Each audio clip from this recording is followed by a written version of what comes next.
couple times, and you got to be ready for a very ruckus crowd and a very hostile atmosphere, and it's a lot of fun, especially going to be that way on a Friday night. The other thing that you saw us bring in the crowd noise to try to get used to that, and we'll continue to do that through the week. The other thing that looks like it's going to happen is pretty good rain chances. 70% chance of rain. Going to rain Thursday. Looks like it's going to rain again Friday. You saw us all skill players today: center, quarterback, running backs, wideouts catching balls right now with wet ball drills, and all specialists, punters and kickers and holders, being able to use those wet balls. Personnel-wise, with Utah, I've been really impressed. Defensively, I think the free safety Marcus Williams is one of the better guys, not only in our league but in the nation.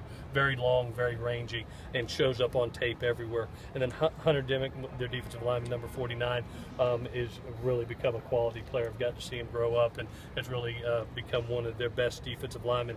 And you know, when you're playing a Kyle Winningham defense, it's going to be well coached. It's going to be aggressive. They're going to play cover 1, cover 3, and blitz and get after you. Offensively, personnel-wise, been very impressed with the big wideout, Tim Patrick, 6'5", 210. He's already caught 4 touchdowns this year. He's a personnel threat, you know, being a bigger body.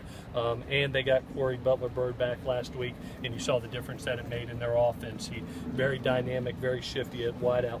Both backs who are kind of new to us but are doing a good job. Zach Moss and Troy McCormick, very shifty and doing a nice job for him. And then Troy, we know Troy from Narbonne and right here in LA. Really happy for him making the transition from Washington to junior college, and now making a name for himself at Utah and doing good things for them. As you saw today, I know we're not blind. You know, speaking of the quarterback situation, I had an opportunity to evaluate the first 3 games and made the decision for our football team that we would make a change at quarterback.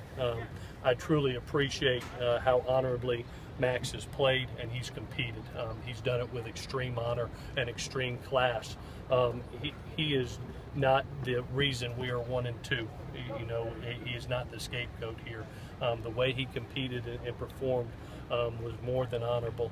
But the realism of football is when you're 1 and 2, and you've scored 1 touchdown against Alabama and Stanford, I want to see a spark in our offense, and I hope that Sam can bring that.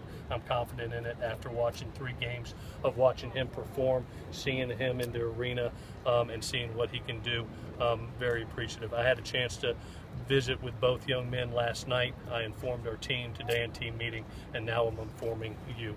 Both kids were tremendous in class, as they always are, and you saw both kids come out here and just absolutely continue to compete.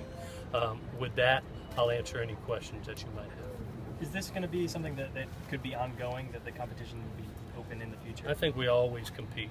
We always compete, and like I told our team, I'm always going to do what I feel is in the best interest of our team. And right now, being in the situation we are in, I just thought it was time to make a change.